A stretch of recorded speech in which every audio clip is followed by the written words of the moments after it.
Mesdames et messieurs, bonsoir. Merci d'avoir choisi RTI1 à la une de ce 20h.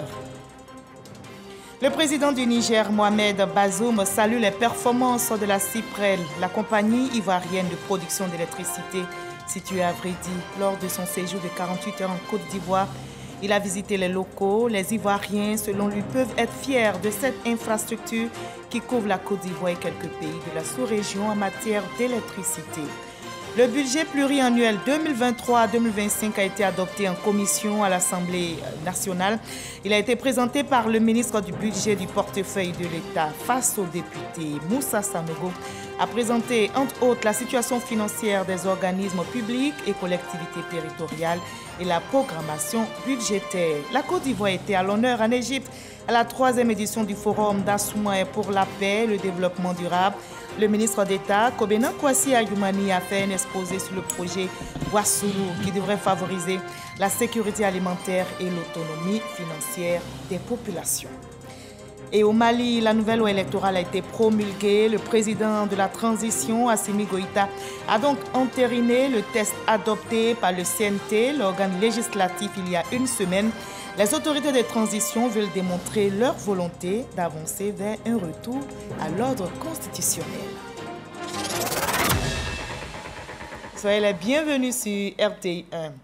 Elle a fait toutes les grandes scènes d'Afrique et les mélomanes depuis plus de 45 ans. Elle se délecte de sa belle voix, voix avec laquelle elle surfe sur des rythmes variés pour sortir des tubes intemporels de Deni Keleni en 1979 à Merci, l'artiste chanteuse ivoirienne. Vous vous imaginez certainement, il s'agit de la diva Mama Africa, l'impératrice de la musique ivoirienne. Aïcha Koné ne tarit pas d'éloges et son palmarès en témoigne.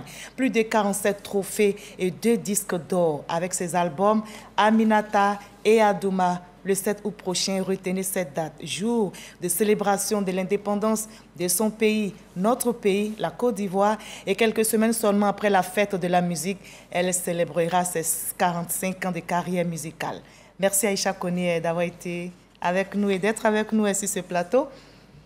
Alors, le 21 juin dernier, vous vous souvenez, c'est un jour très important, un jour de votre... 21 mai, pardon, jour de votre anniversaire, date anniversaire. Et puis, vous lancez également les festivités de vos 45 ans de carrière prévues le 7 août prochain. 2 dates très importantes pour vous, n'est-ce pas? 21 mai et 7 août. 21 mai, mon anniversaire. Et le 7 août, jour de l'indépendance de mon pays. D'accord, 21 mai, vous lancez les festivités. Ouais. Et puis, le 7 août, vous allez célébrer justement cet anniversaire. Inch'Allah. C'est 45 ans de votre carrière musicale. Très important, pourquoi? Important, 45 ans, c'est toute une vie. C'est toute une histoire, l'histoire de la télévision. La RTI, il faut préciser. La RTI, c'est vrai. Il y a plusieurs télés aujourd'hui. C'est vrai, l'histoire de la RTI, qui a permis au public de me découvrir grâce à des personnages, des personnalités comme M. George Benson. Et vous allez dévoiler tout à l'heure. On va se retrouver dans une trentaine de minutes. Vous nous en direz davantage dans la page culture. Vous parlerez justement de cette carrière musicale. Vous allez nous faire voyager en 45 ans. Ce sera tout à l'heure dans la page culture, dans une trentaine de minutes. À tout à l'heure, j'aime dire la diva. Ou Mama Africa, à tout à l'heure. Merci. Vous restez pour le moment avec nous. On va voir ensemble en image le départ du président de la République, Alassane Ouattara, d'Abidjan. Le chef de l'État part pour la France et il va y séjourner avant de se rendre au sommet de la CEDEAO à Accra, au Ghana. Il prendra part aux côtés de ses pairs au 61e sommet ordinaire de la Communauté économique des États de l'Afrique de l'Ouest. Et membre de la CEDEAO, le Niger et la Côte d'Ivoire entretiennent d'excellentes relations d'amitié et de coopération. Le président nigérien, Mohamed Bazoum, était d'ailleurs ici en Côte d'Ivoire. Il a visité notamment la CIPREL, la compagnie ivoirienne de production d'électricité située à Vridi et dont il a salué les performances. Les Ivoiriens, selon lui, peuvent être fiers de cette infrastructure qui couvre la Côte d'Ivoire et quelques pays de la sous-région en matière d'électricité. Jean-Jacques Kwame. Accueilli dans les locaux de la compagnie ivoirienne de production d'électricité CIPREL par le vice-président Timoko Méliette Koné, Le président du Niger, Mohamed Bazoum, a pris connaissance de cette centrale créée en 1994 pour répondre aux besoins énergétiques croissants de la Côte d'Ivoire. La directrice générale de la CIPREL a présenté les capacités techniques de sa structure qui font d'elle la plus puissante du pays avec 556 MW de capacité installée. Entre 2012 et 2021, le pays a doublé son exportation d'énergie dans la sous-région et la vision du président Alassane Ouattara est de faire de la Côte d'Ivoire un hub énergétique. En effet, tout comme vous, le président Alassane Ouattara croit que la mise en commun de nos moyens de production dans le cadre d'un marché unifié de l'électricité permettra aux populations des États membres de bénéficier d'un approvisionnement en électricité régulier, fiable et à un coût compétitif. Au terme de la visite de l'usine de production électrique, le président nigérien s'est dit émerveillé par le complexe à cycle combiné, thermique et hydraulique qui produit 24% de la production nationale. Il a insisté sur les avantages de ce marché énergétique pour les pays de la CEDEAO. La Côte d'Ivoire aura besoin de plus d'électricité pour son développement industriel et nous sommes dans une logique d'interconnexion au niveau de la CEDEAO et l'électricité qui pourrait être produite en Côte d'Ivoire servirait au Niger, au Nigeria et le plus loin possible au sein donc, de notre système ouest-africain d'interconnexion électrique. Et toute électricité produite quelque part dans un de nos pays est une électricité susceptible par conséquent d'être partagée. Voilà pourquoi il était pertinent en effet que nous venions ici. Le président nigérien est le 4e chef d'État à visiter les installations de la CIPREL après les présidents ghanéens en 2017, libériens en 2018 et sénégalais en 2019. Et le président Mohamed Bazoum a mis à profit sa visite dans notre pays pour échanger avec la communauté nigérienne, rencontre qui a permis de passer en revue les préoccupations de ces populations en terre ivoirienne. Franck Quadio. Patinoire de l'Hôtel Ivoire, une rencontre entre Nigériens, une des étapes de la visite du chef de l'État Mohamed Bazoum en Côte d'Ivoire, et ils sont venus de divers horizons du pays. Bon, c'est normal, on laisse tous nos travailleurs pour venir les voir, pour venir les écouter. Nous ici, on leur explique comment on vit avec les Ivoiriens. Les Ivoiriens, ils sont trop gentils. Le président, ce que nous lui demandons, c'est vraiment de faire beaucoup d'efforts. Jusqu'aujourd'hui, les djihadistes n'ont même pas pris un seul mètre de terrain du Niger. C'est ça le plus gros effort que le président a fait et que nous le souhaitons vraiment bon courage. Accueil de circonstances pour l'illustre compatriote. Différentes couches sociales portent leurs préoccupations, les étudiants et les femmes, entre autres. L'organisation du concours d'entrée à l'Institut national polytechnique de Yamoussoukro pour le nouveau bachelier. Ici aussi, nous tenons à vous remercier parce qu'à un moment donné, ça a été suspendu. Mais après, maintenant, cette année, on a envoyé plus de 10 bacheliers qui sont là. Mais nous vous demandons à ce que vous puissiez augmenter le quota. Maintenant, cette année aussi, il y a des non-inscrits. Il y a des étudiants nigériens qui sont là, qui ont le bac 2021 et qui n'arrivent pas à s'inscrire à l'université de Cocody. Dans un contexte mondial actuel où, comme le disait Jean Monnet, l'urgent chasse l'important. Pour le Niger, l'espoir d'un avenir radieux doit être omniprésent. Il y a beaucoup à faire, mais les efforts d'intégration relevés par le Haut Conseil des Nigériens en Côte d'Ivoire sont salués par le président Mohamed Bazoum qui réaffirme l'instauration des cadres de concertation plus aboutis. Nous sommes très heureux d'être en Côte d'Ivoire et nous ont témoigné la qualité de leur séjour du fait de la disponibilité de toutes les autorités, de la police notamment, et le respect avec lequel ils sont traités ici en Côte d'Ivoire. Des échanges francs donc, et tous repartent satisfaits. Le président Mohamed Bazoum n'est pas à sa première visite en Côte d'Ivoire. Cependant, cette troisième visite est la toute première à caractère officiel. Et il a regagné son pays, le Niger, hier vendredi. Dans l'actualité nationale également, le budget pluriannuel 2023-2025 a été adopté en commission à l'Assemblée nationale. Il a été présenté par le ministre du Budget du portefeuille de l'État face au député Moussa Sanogo, a présenté entre autres la situation financière des organismes publics et collectivités territoriales et la programmation budgétaire pour la période allant de 2023 à 2025, nous explique Abou Sanogo. La programmation budgétaire pluriannuelle 2023-2025 au cœur des échanges entre le ministre du Budget et du portefeuille de l'État, Moussa Sanogo, et les députés, membres de la Commission des affaires économiques et financières. Moussa Sanogo était à l'hémicycle pour présenter le document qui donne des indications sur les orientations budgétaires et économiques du gouvernement. Selon le ministre du Budget et du portefeuille de l'État, il présente un panorama financier et économique admirable pour les 3 prochaines années. Concernant la situation économique et financière pour la période 2019-2022, je voudrais indiquer que l'activité économique nationale a enregistré des performances plutôt satisfaisantes sur cette période. Vous noterez que le taux de croissance du produit intérieur brut s'est établi à 6,2% en 2019. Il a certes fléchi pour s'établir à 2% en 2020, en lien notamment avec les effets négatifs de la Covid-19. Mais en 2021, ce taux est remonté pour s'établir à 7,4% grâce à la maîtrise des effets de la pandémie de la Covid-19 et à la poursuite donc de la politique volontariste d'investissement dans le secteur moteur de croissance en rapport avec la mise en œuvre du PN2 2021-2025.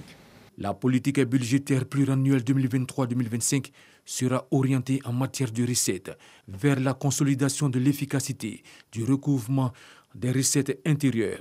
En matière de défense, elle visera la poursuite de la maîtrise des charges de fonctionnement et le maintien de la justification de l'endettement public. Sur la période 2023-2025, ces ressources resteraient dominées par des ressources intérieures qui représenteraient en moyenne 80% de l'ensemble des ressources. Au niveau des dépenses, la programmation des dépenses de la période 2023-2025, elle s'inscrirait dans la poursuite de la politique budgétaire orientée vers le renforcement des investissements structurants à fort impact. Pour le ministre du Budget et du portefeuille de l'État, les projections économiques et budgétaires sur la période 2023-2025 s'inscrivent dans la vision stratégique de développement Côte d'Ivoire 2030, telle que traduite dans le plan national de développement 2021-2025. Les ressources du budget de l'État pour l'année 2023 s'élèvent à 11 272,1 milliards de francs CFA. Elles connaissent une hausse de 13,8% par rapport à celle de l'année en cours.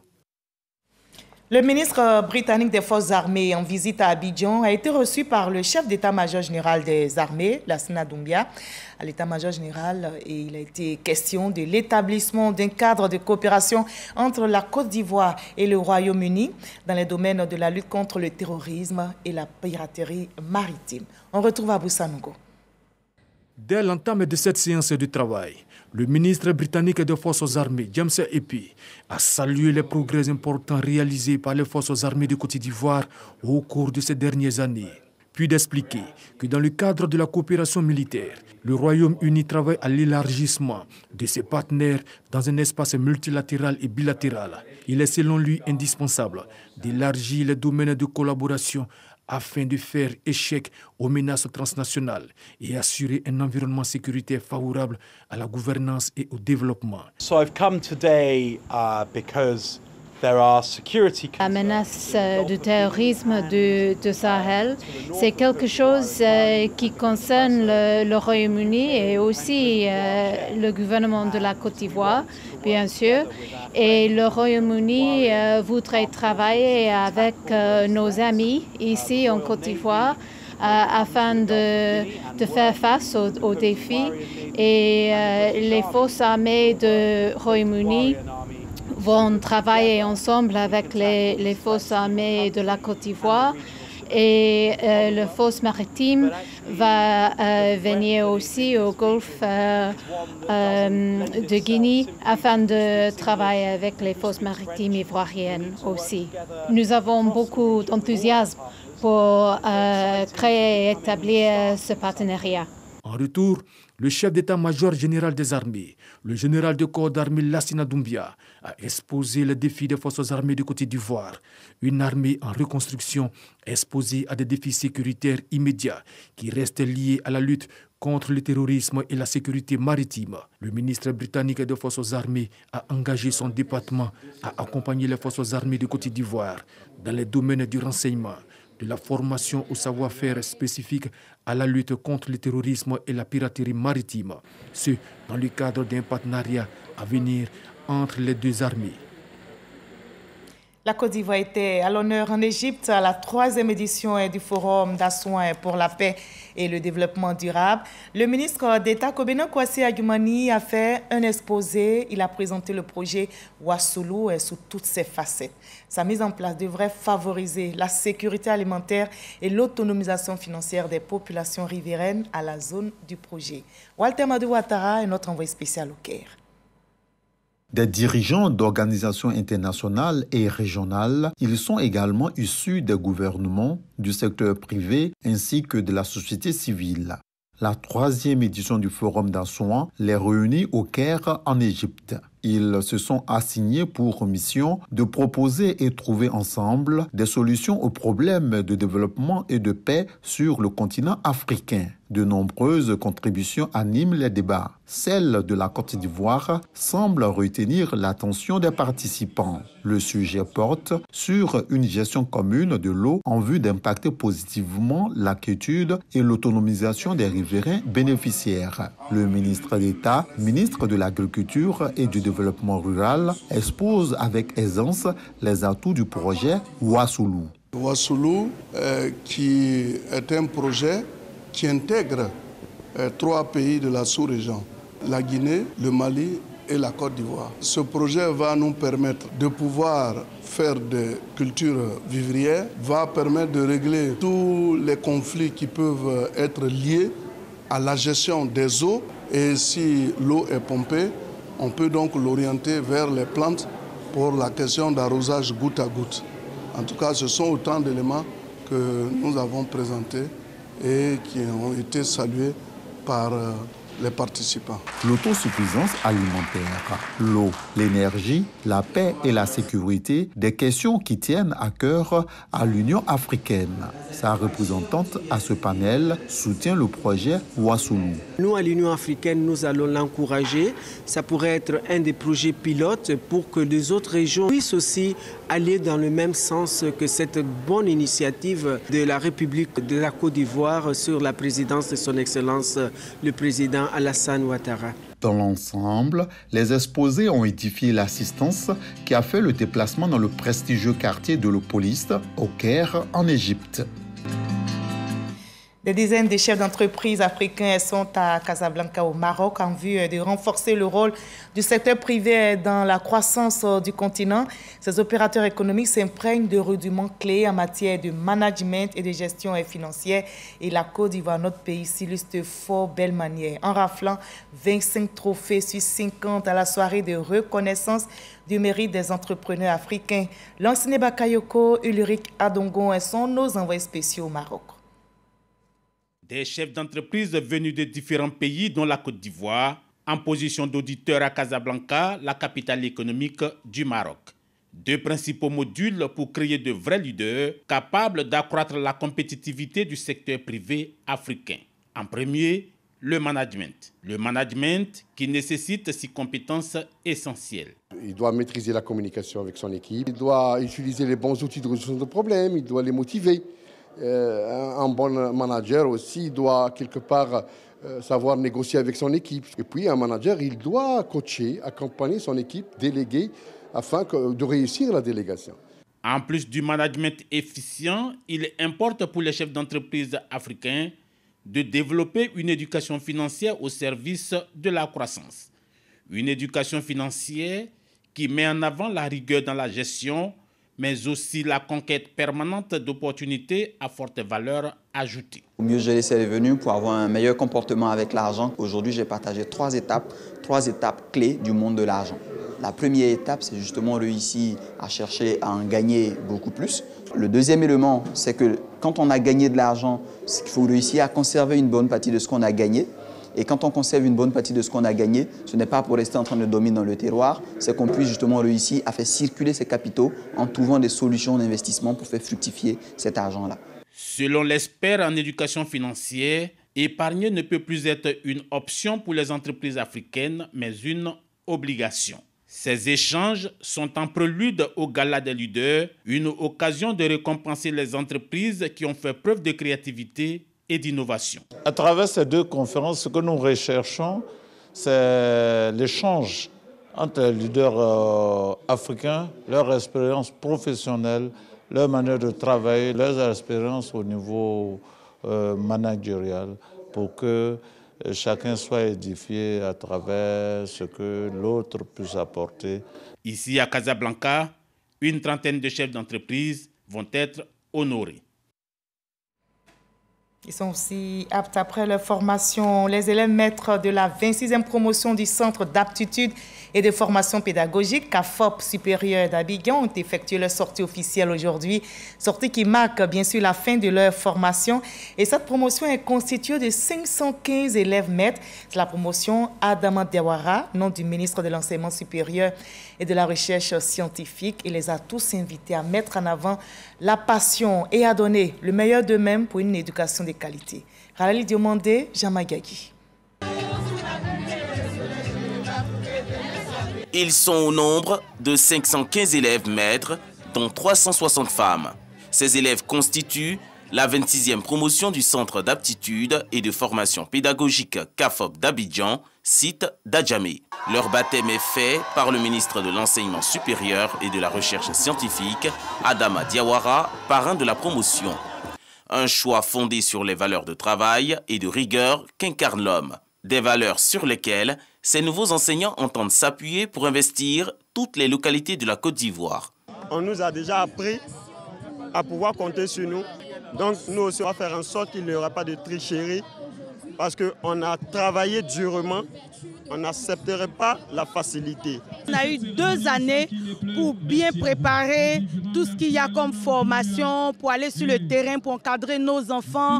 À tous les parents d'élèves, nous sommes prêts à enseigner vos enfants, soyez confiants. L'éducation est le socle du développement de toute nation. Adama Diawara invite donc à s'approprier le triptyque passion, engagement et rigueur. L'enseignement, c'est un sacerdoce. Donc, quand ils viennent à l'enseignement, il faut qu'ils sachent que ce n'est pas pour venir se faire de l'argent. Nous attendons d'eux d'être des enseignants modèles qui soient foncièrement amoureux de leur métier, soucieux de l'avenir des enfants qui leur sont confiés, à qui donc ils doivent donner une formation de base solide qui leur permet de mener des études brillantes dans la suite. Et demain, pour être des ressources humaines de qualité, capables de contribuer de façon efficace au développement de notre belle Côte d'Ivoire. Cette 26e promotion du CAFOP supérieur d'Abidjan entrera en fonction dès la rentrée scolaire 2022-2023. Et toujours dans l'actualité nationale, on l'a appris, des pèlerins de la 7e vague n'ont pu effectuer hier le voyage vers l'Arabie Saoudite dans le cadre du Hajj 2022. Dans le 13h présenté aujourd'hui par Hamza Diaby, le directeur général des cultes, Messamba Bamba, a évoqué les dispositions prises en faveur de ces pèlerins. Voyons sa déclaration. La Côte d'Ivoire a reçu des autorités saoudiennes un quota global de 4 527 pèlerins à convoyer en Terre Sainte dans le cadre du Hajj 2022. À la répartition finale, les opérateurs privés ont reçu un quota de 870 places et 3 657 places ont été attribuées au contingent étatique. En ce qui concerne le contingent étatique, il est prévu 2 modes de départ. 8 vols charters pour un total de 3 428 pèlerins, des vols réguliers pour les 229 pèlerins restants. À ce jour, après le 7e vol charter hier, qui s'est effectué, on va dire, au petit matin, nous enregistrons un total de 167 pèlerins qui n'ont pu se présenter à la date et l'heure indiquée pour leur départ. En termes de bilan global, nous pouvons affirmer, à la veille du dernier vol charter prévu que 2863 pèlerins ont été déjà transportés par vol charter sur les 3657 du contingent étatique. 794 pèlerins restent à transporter, y compris les 167 pèlerins qui ont manqué leur vol charter. Tout en remerciant le chef de l'État, son Excellence M. Alassane Ouattara, et le gouvernement à travers le ministre de l'Intérieur et de la Sécurité, le général Vagondo Diomandé, qui n'ont ménagé aucun effort pour le bon déroulement de ce Hajj, je tiens à rassurer tous les 167 pèlerins qui n'ont pu embarquer sur les vols charters que des vols réguliers sont prévus pour les transporter. En conséquence, nous leur demandons de rester à l'écoute du call center du commissariat du Hajj pour leur départ effectif. Voilà, c'était le point de départ au Hajj 2022 avec le directeur général des cultes. Travaux de renforcement de la côtière, électrification des villages, construction de centres de santé et d'écoles, adduction en eau potable. Autant d'actions menées par le président de la République en faveur du département de Fresco. Eh bien, les populations du village de Gobeneberi, bénéficiaires aussi de ces actions, sont reconnaissantes au chef de l'État. Elles ont donc organisé une journée d'hommage. Sam Kona. Les populations du village de Gobeneberi, dans le département de Fresco, reconnaissantes, sont sorties nombreuses pour rendre un hommage au président de la République, Alassane Ouattara, pour les actions de développement en faveur des populations de cette localité. Le président de la République, son Excellence Alassane Ouattara, a beaucoup fait pour nous. Voilà pourquoi nous sommes reconnaissants en lui. Il nous a offert un centre de santé digne de ce nom. En dehors de ça, il nous a permis d'avoir 400 poteaux dans notre village. Vraiment, je dis merci au président de la République d'avoir longue vie. Un hommage rendu à travers une mobilisation à l'occasion de la cérémonie d'inauguration d'un centre de santé mis à leur disposition par le chef de l'État. Nous sommes reconnaissants du développement qu'il insuffle dans le Ouégré, notamment le bitumage des rues de Fresco et de Sassandra, le marché de Sassandra et tant d'autres réalisations. Soyez notre porte-parole auprès de lui pour lui traduire nos sincères remerciements. Le ministre-gouverneur Philippe Légré, fils de Fresco et parrain de la cérémonie, a indiqué que les populations ont raison de manifester cette marque de reconnaissance au président Alassane Ouattara. Et pour cause. On a demandé le dispensaire, il nous a donné. On a demandé la maternelle, il nous a donné. On a demandé au courant, il nous a donné. Les routes, il nous a donné. Tout ce qu'on fait, on va le voir, il nous les donne. Alors, je voudrais qu'on applaudisse le président Alassane Ouattara pour tout ce qu'il fait pour nous. Les populations ont également remercié le président de la République pour les travaux de renforcement de la route côtière qui doit être livrée dans 6 mois. Et la prudence reste de mise en cette saison pluvieuse. Notez que les fortes pluies qui se sont abattues sur la ville de San Pedro ce samedi ont rendu la circulation quasi impossible par endroits. Des quartiers sont sous les eaux. L'hôpital général, le quartier Lac, la Cité, le carrefour Mori. La pluie a donc laissé des séquelles. Certaines habitations, comme vous le voyez sur ces images, toujours à la Cité, sont inondées, ainsi que le centre Rotary à Seweke. Alors, vigilance donc. Le Royaume de l'Arabie Saoudite a procédé hier vendredi 24 juin, comme chaque année d'ailleurs, à la remise d'une importante quantité de dates à la communauté musulmane de notre pays. Et cette année, ce sont 50 tonnes de dates qui ont été offertes, nous rapportent Khalil Diomandé et Didier Nguessan. 50 tonnes de dates offertes par le Royaume de l'Arabie Saoudite à la communauté musulmane ivoirienne. Un don remis par Ahmad Al-Gamdi Ibrahim, chargé d'affaires de l'ambassade de l'Arabie Saoudite en Côte d'Ivoire, au directeur général des relations bilatérales représentant la ministre d'État, ministre des Affaires étrangères, Kandia Camara. Cette importante dotation justifie amplement l'excellente relation de coopération qui unit les deux pays. Chaque année, nous bénéficions de ces dons des dates de la part de l'ambassade. Nous sommes très heureux pour recevoir ces dons.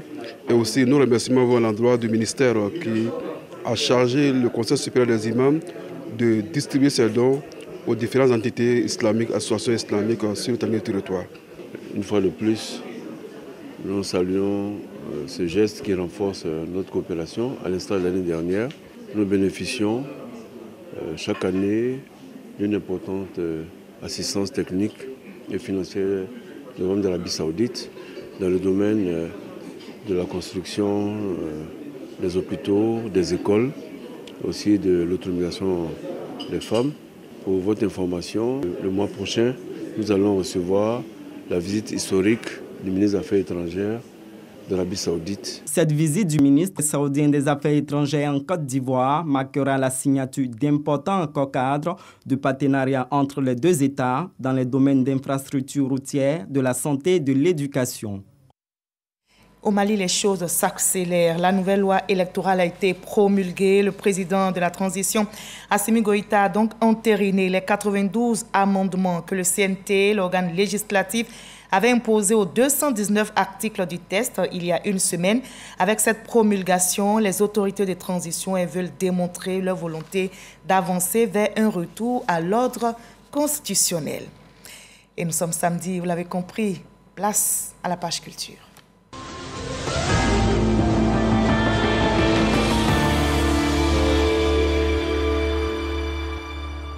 En plus d'être la ville historique patrimoine mondial de l'UNESCO, Grand Bassam d'ici quelques mois va abriter le premier musée d'art contemporain de notre beau pays, la Côte d'Ivoire. Et ce, grâce à un partenariat signé entre le ministère de la Culture, de la Francophonie et la Société Générale Côte d'Ivoire. Issa Tchonayeo nous explique.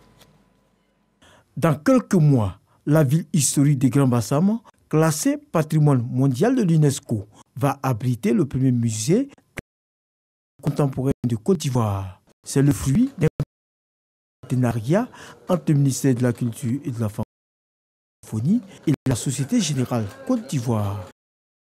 Matérialisé par la pose de la première pierre de cet édifice dans la ville balnéaire. L'art contemporain, c'est un moyen de partager des cultures. C'est un moyen éducatif formidable. Je suis sûr que vous ferez venir des élèves des écoles.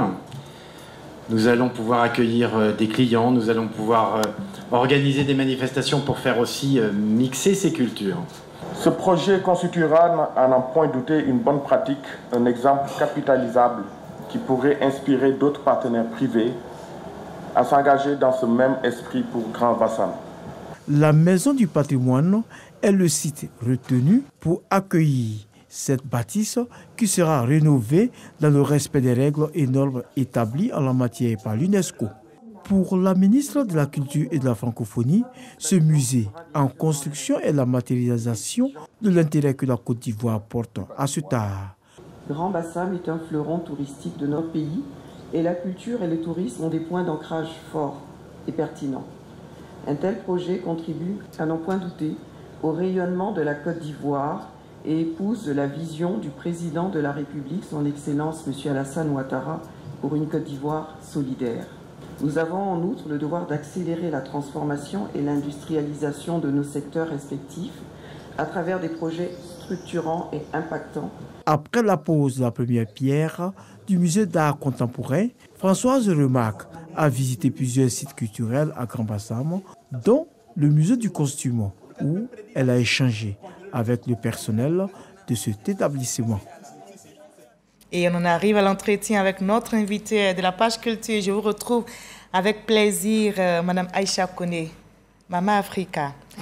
Je rappelle donc le 7 août prochain, vous célébrerez vos 45 ans de carrière musicale, un événement qui a lieu après la fête de la musique.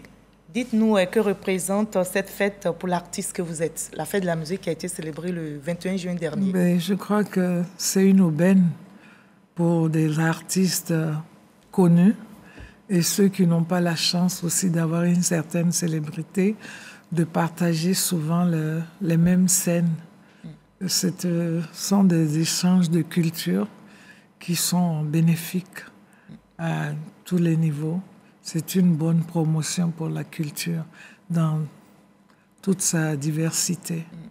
Et cette musique, cette fête est célébrée, je rappelle aux téléspectateurs, depuis 40 ans maintenant. Vous avez décidé de dire merci à tous ceux qui ont commencé avec vous, à tous ceux qui vous ont guidé, qui vous ont épaulé, à tous ceux donc qui vous ont vu grandir, trébucher même. Mais aujourd'hui, vous avez atteint les sommets, on pourrait donc le dire. Dites-nous pourquoi est-ce si important pour vous de dire merci? Parce que la vie même est basée sur ça. C'est spirituel, c'est humain. Savoir reconnaître les bienfaits de son prochain, je crois qu'il n'y a pas meilleur salaire à donner à ce prochain-là, à qui on veut démontrer sa reconnaissance.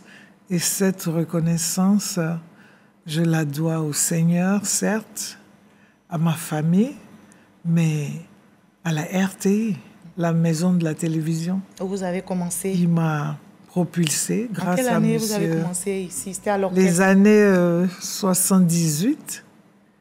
Il y a eu d'abord le grand frère Amédée Pierre qui m'a... c'est chez lui que monsieur Georges Benson a eu à me découvrir, qui m'a fait venir ici à la télé. Bonkana aussi m'a épaulé. Monsieur Ben Soumoro. Voilà, je le dois à la Côte d'Ivoire, à la RTI d'abord, et puis à tous les médias. Et donc, vous voulez leur dire merci le 7 août. Nous allons essayer de voyager avec vous dans le temps. 45 ans, c'est beaucoup d'années, c'est des décennies. Mais tout commence avec Deni Keleni, j'espère que je prononce bien, en 1979. Quelle est l'histoire de cette chanson qui vous a fait connaître et a propulsé aussi, on pourrait le dire, votre carrière? Deni Keleni est une musique qui m'a été proposée par M. Bonkana. On était ici à la maison de la RTI. Il m'a dit, voilà un son, comme ils aiment le dire. Essaye de trouver des paroles, on va voir comment ça va aller. Deni Keleni, j'ai pu la composer en 30-40 minutes. Wow. Un petit son peut-être pour nous rafraîchir aussi la mémoire. Deni Keleni munkila kasi, Deni Keleni munkila nyanisa, kana kasi nedi arabi, Djombeni dans bébé. Vous avez encore et merci. Et le verso, puisque c'était un 45 tours, il y avait une chanson qu'on appelait Moussonia Lende. L'enfant de la femme bien dans le foyer ne peut que réussir. Et cette chanson a plu au président Sékou Touré, qui a demandé à Papa Houphouët. Il paraît que la petite qui a chanté Moussonia Lende est une Ivoirienne. Et le président Houphouët a dit oui, c'est la fille à un ami.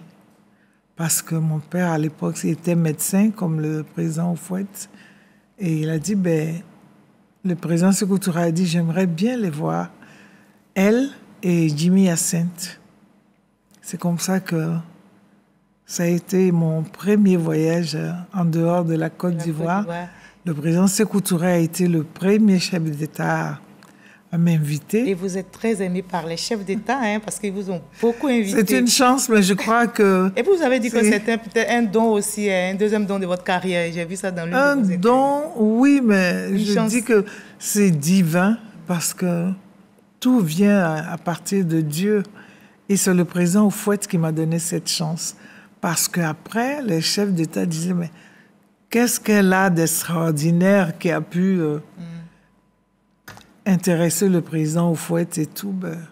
C'est bien que quand je faisais les voyages dans les différents pays, après les spectacles populaires, j'avais la chance d'être reçu par les chefs d'État. Et après 45 ans, vous avez la réponse à ce que votre papa Houphouët se posait comme question? Ou bien que les autres se posaient comme question? Qu'est-ce qu'elle a de si spécial? Bon, il a trouvé que je chantais bien. Ouais. Et que il m'a donné le courage de persévérer dans cette voie-là parce qu'il y a eu un moment des articles qui m'ont un peu démoralisée. Et c'est là où il a dit non, c'est la fille à mon amie, elle chante bien, elle ne va pas raccrocher comme ça. Et il n'a pas eu tort. Parce que vous avez eu plus de 47 trophées, 2 disques d'or. Oui. Ben, je le dois à la Côte d'Ivoire, mais au président Houphouët. Disons que ces 45 ans-là, c'est pour dire merci à toute la nation, à toute l'Afrique, parce que les trophées, les prix, je les ai eus de partout en Afrique. Si bien qu'on aura pas mal d'invités. Vous aurez Tchalamouana, la RDC, où j'ai eu le prix Ngomo Africa. Je parle aussi des 2 Congos parce que là-bas aussi j'ai eu les prix Foi des Sanza. Et puis bon, il y aura le Bénin où j'ai été vraiment lancé là-bas grâce à M. Dagouti, qui est un grand producteur. C'est pas toi qu'on vous appelle Mama Africa. Vraiment, merci à tout le monde. Et ce sera la fête pour réunir tout le monde. Vous avez baptisé la fête de la reconnaissance. De la reconnaissance, des remerciements. Et vraiment, on va chanter la paix, l'amour, très, très, très important, la réconciliation. Par la grâce de Dieu, j'ai le verbe pour ça. Et ce set-là, je chanterai pour tous les fils de l'Afrique, pour tout le monde. Parce que Aïcha Koné aujourd'hui, ça a commencé par M. Benson, Ben Soumaro. Même s'ils ne sont plus là, ils seront chantés. Et le pays hôte, c'est la Guinée, parce que c'est Sékou Touré, le premier, qui m'a fait venir en Guinée avec Jimmy Hassen et qui m'a dit, ma fille, tu peux faire carrière dans ce métier. Et il m'a offert ce jour-là 3 cartons de livres. Il m'a dit, instruis-toi, apprends à connaître ton continent, à l'aimer, et tu verras que ça va t'inspirer.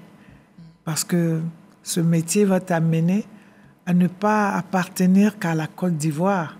Moi, je t'ai appelé aujourd'hui en Guinée. Je t'ai envoyé avec Sékou le Gros du Bembeya, parce que Sékou le Gros du Bembeya était celui à qui le président Sékou Touré avait demandé de me prendre, de veiller sur Jimmy et moi. Et vraiment, nous avons passé 10 jours. C'était paternel. D'accord. Voilà. Et votre carrière musicale n'a pas été un long fleuve tranquille. Dites-nous, comment est-ce que vous êtes arrivé à convaincre votre famille qui refutait votre ambition de devenir artiste? Je rappelle que vous êtes une noblesse et, oui. Et vous avez justement transgressé les règles pour enfin exercer mon problème, votre c'était ma mère. Parce qu'elle me disait, est-ce que... Parce que pour elle, ce sont les griots qui connaissent nos histoires, les épopées, qui savent nous les conter. Donc, elle ne comprenait pas. Donc, je vais chanter, qu'est-ce que je vais dire? C'était très difficile. C'était la chicotte, c'était pas facile. Et votre talent a réussi à les convaincre, finalement. Oui, j'ai... Je ne peux pas vous laisser, Aïcha Koné, sans vous demander cette histoire avec Myriam Makeba, qui a très tôt influencé votre carrière.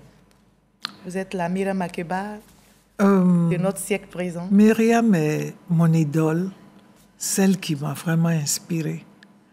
Je ne comprenais pas ses chansons, mais la chanson, la musique, c'est de la magie. Quelque chose à travers la voix de cette femme-là,